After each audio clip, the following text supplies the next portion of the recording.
عمرك قبل كده اكلتي ام علي؟ اكيد طبعا كلتيها. عمرك قبل كده اكلتي ابو علي؟ ذمتكم مش مكسوفين؟ انت ترضي حد ياكل باباكي او مامتكم؟ بجد مش مصدقاكم بجد. النهارده هعمل لكم ام علي بمكونين اتنين بس ومن غير عيش. المكونين الاتنين دول اساسيين والباقي كله هيبقى زياده. تعالوا نشوف عملنا بديل ام علي ازاي. استنوني. كوكينا اكلتك علينا. تعالوا نشوف بقى عملنا ام علي وابو علي واخت علي ازاي بطريقه سهله. بس عايزه اخد رايكم في التصوير. ايه رايكم بقى؟ عايزه اقول لكم والله بتعب جدا في التصوير عم اعمل الشكل ده والديكور اللي حواليه والشكل النهائي ده ممكن اصلا ياخد مني نص ساعه عشان تبقوا عارفين والله. بس كده ابقوا بقى ايه فرحوني. تعالوا بقى نبدا في الطريقه. بس يلا نصلي على النبي عليه افضل الصلاه والسلام. اول حاجه انا جبت طاجن او اي حاجه ينفع تخش الفرن، وجبت ميني مولتو من الصغير ده، او ممكن تجيبوا اللي هو قطعه واحده وتقطعوه حتت صغيره. تمام. بصوا بقى، طبعا انتوا عارفين هو حوالي فيه خمس قطع يعني. فانا هحط منه لحد لما ياخد معايا يعني قد الطاجن. انا عشان الطاجن ده صغير ما خدش غير 3. طبعا هاكل الاتنين دول كده حاف كده عشان الهبوط.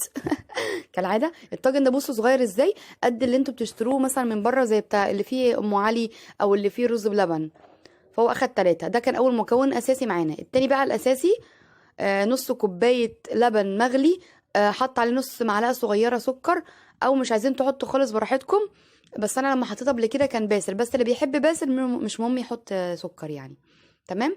وعلى فكره بقى مش شرط برضه تحط نص كوبايه لبن، ممكن يطلع اكتر او اقل على حسب كميه المولتو او حسب الطاجن اللي انتوا هتحطوه فيه. بس اهم حاجه يكون مغطي كده بالشكل ده، وضغطت عليه كده ضغطه بسيطه.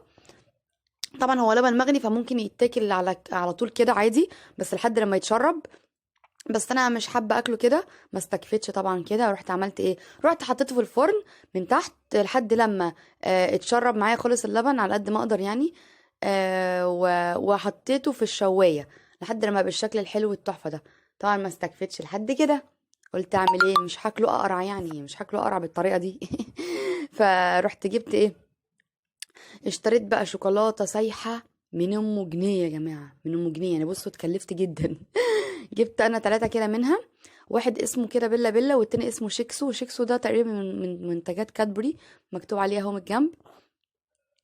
فانا بصوا هقصه كده وهوريكم بقى شكله. بص اصلا هم هيطلع حبه صغيره جدا يعني، خمامين قوي الناس دي. وبرده ده هيبقى احلى من التاني كمان. هقول لكم بس في الاخر، مش في الاخر يعني، بعد ما احط الشوكولاته اسمعوني هقول لكم ايه. بصوا كده بقى انا قصيته وطلعت الحته الصغننه دي. بصوا يا جماعه الخم، الواحد مكلف ويعني جايب بجنيه يعني. بصوا بقى انا انا هحط 2 باكو منها. بس هو بصوا تقيل شويه يعني. بس اهم حاجه تحطوها وهو سخن. ليه بقى؟ عشان بصوا انا حطيتها كده عشان لما اجي اوزعها تبقى سهله في التوزيع معايا، ويبقى سيح كده ويتفرد بسهوله. اهو بصوا وهو سخن اتفرد بسهوله. بس هو اساسا مكلكع، وعايزه اقول لكم ما حدش يجيبه اصلا. النوع ده وحش جدا من الشوكولاته، طعمه وحش فعلا. لو كنت كلته من غير شوكولاته كان هيبقى احلى. انا كلته قبل كده باللبن والمولتو كان طعمه تحفه جدا.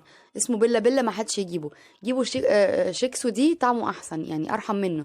ممكن اصلا ما تحطوش خالص، او تحطوا صوص شوكولاته، صوص دانت، صوص كراميل قصدي، او شوكولاته سايحه يعني. او تاكلوها كده. فما حدش يجيبه عشان ما حدش يقول لي انا جبتها وطلعت طعمها وحش.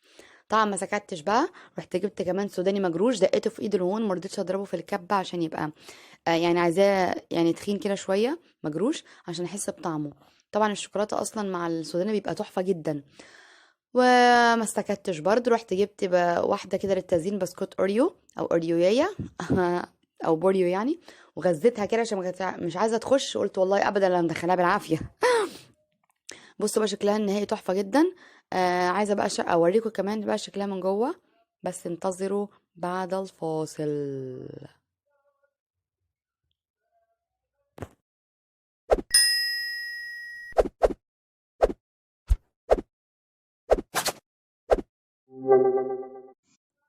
تعالوا بقى نشوف بقى شكلها النهائي.